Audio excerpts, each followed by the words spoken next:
Kejaksaan Negeri Jakarta Pusat menetapkan 5 tersangka kasus dugaan korupsi Pusat Data Nasional Sementara atau PDNS di Kementerian Komunikasi dan Informasi periode 2020 hingga 2024. Dalam penetapan tersangka tersebut 3 orang merupakan mantan pejabat Kominfo, sedangkan 2 lainnya dari pihak swasta selaku pemenang tender PDNS. Bang, jangan di-follow, Bang.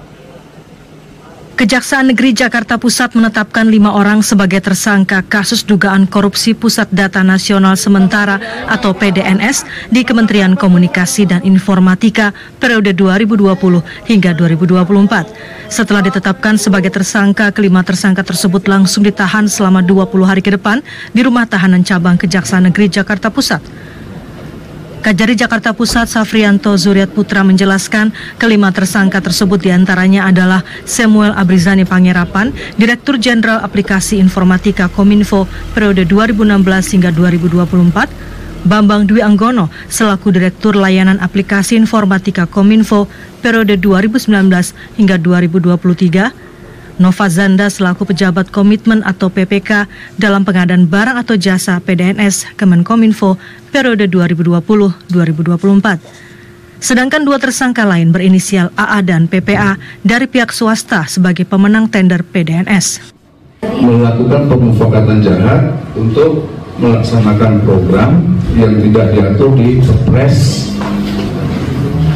95/2018, di mana merekalah yang membuat dokumen perencanaannya, membuat kerangka acuan kerjanya, sehingga setelah dokumen itu ada,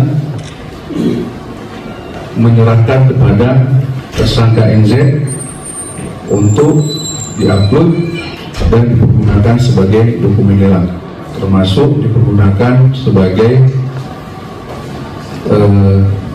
satu lagi saya tambahkan, mereka bertiga tadi yang menyusun HPS dan juga memberikannya kepada tersangka NZ untuk dijadikan dokumen lelang, sehingga HPS yang ditetapkan adalah HPS yang tidak sesuai dengan Perpres pengadaan barang dan jasa.